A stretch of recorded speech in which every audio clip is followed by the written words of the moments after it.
ఫిబ్రవరి 22న వెలుగు చూసిన కల్తీపాల ఘటనలో మరణ మృదంగం కొనసాగుతుంది.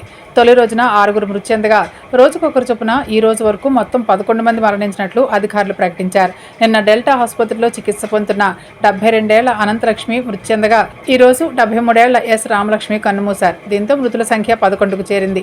కల్తీపాలు తాగిన వారందరికీ మూత్రపిండాలు విఫలమవుతున్నాయి. మరోవైపు రాజమహేంద్రవరం సెంట్రల్ జైల్లో రిమాండ్లో ఉన్న పాల వ్యాపారి అడబాల గణేశ్వరరావుపై మొత్తం 9 కేసులు నమోదు చేశారు.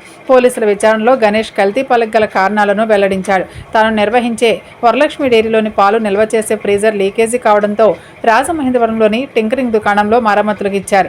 అక్కడ ఫ్రీజర్కు ఎంసీల్ అతికించారు. అప్పటికి లీకేజీ ఆగక ఎంసీల్ రసాయనాలు పాలలో కలిసి ఇథిలిన్ గ్లైకాల్ విషంగా మారి 11 మంది ప్రాణాలను బలికొంది. పాలు ఫ్రీజర్ను ఫోరెన్సిక్ పరీక్షలకు పంపగా పాలల్లో ఇథిలిన్ గ్లైకాల్ రసాయనం కలిసినట్టు నిర్ధారించారు. తూర్పుగోదావరి జిల్లాలోని రాజానగరం, లాలా చెరువు ప్రాంతాల్లో నిబంధనలకు విరుద్ధంగా అధిక ఇసుక లోడుతో వెళ్తున్న 2 లారీలను సీజ్ చేసినట్లు జిల్లా రవాణా శాఖ అధికారి ఆర్ సురేష్ వెల్లడించారు. యజమానులపై కేసు నమోదు చేసి మొత్తం 1,74,000 అపరాధ రుసుం విధించి వసూలు చేశారు. పరిమితికి మించి ఇసుక రవాణా చేయడం వల్ల రహదారులపై ఇసుక జారిపడి ప్రమాదాలు సంభవించే అవకాశాలు ఉన్నాయని, ఇలాంటి ఘటనల వల్ల గతంలో ప్రజలు ప్రాణాలు కోల్పోయినా ఆసుపత్రి పాలైన సందర్భాలు కూడా చోటు చేసుకున్నాయని అధికారులు తెలిపారు. అందువల్ల ఇసుక రవాణా చేసే వాహన యజమానులు, డ్రైవర్లు ప్రభుత్వం నిర్దేశించిన నిబంధనలను ఖచ్చితంగా పాటించాలని సూచించారు. అంతర్జాతీయ మహిళా దినోత్సవాన్ని పురస్కరించుకుని ఆంధ్రప్రదేశ్ రాష్ట్ర మహిళా కమిషన్ పిలుపు మేరకు honouring the warrior we team అనే నినాదంతో ఆదికవి నన్నయ్య విశ్వవిద్యాలయంలో వాగ్దాన్ ఉత్సాహంగా జరిగింది. ఈ కార్యక్రమానికి ముఖ్య అతిథిగా వీసీ ఆచార్య ఎన్ ప్రసన్నశ్రీ హాజరై జెండాను ఊపి వాగ్దాన్ ర్యాలీని ప్రారంభించారు.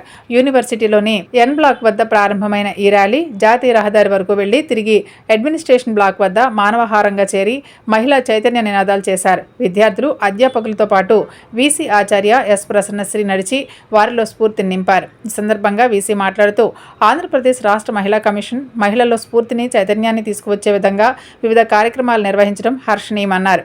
ఈ కార్యక్రమంలో రిజిస్ట్రార్ ఆచార్య K V Swami, women's cell coordinator ఆచార్య P Umamaheswaridevi, women cell members అధ్యాపకులు పాల్గొన్నారు. ఇండియన్ ఆర్థోస్కోపీ సొసైటీ రాజమహేంద్రవరం ఆర్యపురంలోని సాయి సూపర్ స్పెషాలిటీ హాస్పిటల్ ఆధ్వర్యంలో ఈరోజు సాయి హాస్పిటల్లోని సినాప్స్ ఆడిటోరియంలో మోకాలి శస్త్రచికిత్స విధానాల్లోని అత్యాధునిక పద్ధతులపై ఆర్థోస్కోపీ వైద్య విజ్ఞాన సదస్సు జరిగింది. కోస్తా జిల్లాలో తొలిసారి జరిగిన ఈ సదస్సుకు దేశంలోని వివిధ ప్రాంతాల నుండి వచ్చిన వైద్య నిపుణులు పాల్గొని మాట్లాడారు. కీహోల్ ద్వారా మోకాలి సర్జరీలను చేసే విధానాల్లో కొత్త ఆవిష్కరణలు జరిగాయని ప్రముఖ ఆర్థోపెడిక్ వైద్య నిపుణులు doctor Arya Purnachandra Tejaswi, doctor Nagaraj Shetty, doctor Gangavarapu Sridhar, doctor Shameer Sheikh, doctor K Vijay Kumar వివరించారు.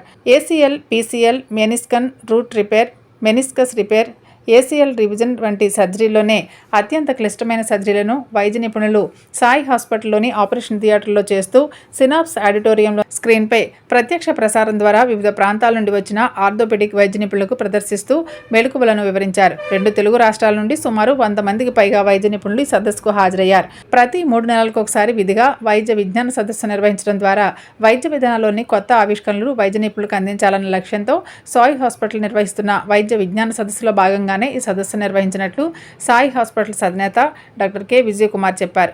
వైద్య విజ్ఞాన రంగంలో కొత్త సాంకేతిక ఆవిష్కరణలు జరిగినప్పుడు వాటిని అందిపుచ్చుకోవడంలో సాయి హాస్పిటల్స్ ఎప్పుడూ ముందుంటుందని, అదే సమయంలో గోదావరి జిల్లాలోని వైద్యులకు కూడా ఆధునిక ఆవిష్కరణలు అందించాలన్నది సాయి హాస్పిటల్ లక్ష్యమని డాక్టర్ విజయ్ కుమార్ చెప్పారు. టీ20 ప్రపంచ కప్ ఫైనల్ మ్యాచ్ ఈరోజు సాయంత్రం అహ్మదాబాద్ వేదికగా జరగనుంది. భారత్, న్యూజిలాండ్ మధ్య జరిగే ఈ పోరుపై సర్వత్రా ఆసక్తి నెలకొంది. డిపెండింగ్ ఛాంపియన్స్గా బరిలోకి దిగిన టీమిండియా సొంతగడ్డపై ఛాంపియన్ల నిలవాలని ఉర్బిల్లూరుతుంది. మరోవైపు ఎలాగైనా తొలిసారి ఐసీసీ వరల్డ్ కప్ ట్రోఫీని కైవసం చేసుకోవాలని కివీస్ ఆశిస్తుంది. ఇరు జట్లు సెమీస్లో అసాధారణ ప్రదర్శనతో ఫైనల్కు వచ్చాయి. టీ20 ప్రపంచ కప్ చరిత్రలో ఒకసారి కూడా న్యూజిలాండ్పై భారత్ గెలవలేదు. ఇప్పటి వరకు టీ20 ప్రపంచ కప్ మ్యాచ్ల్లో 3 సార్లు న్యూజిలాండ్తో టీమిండియా తలపడింది. వాటిల్లో ఒకసారి కూడా భారత జట్టు గెలవలేకపోయింది. ఇప్పుడు ఇదే అంశం టీమిండియా అభిమానులను కలవరపెడుతుంది.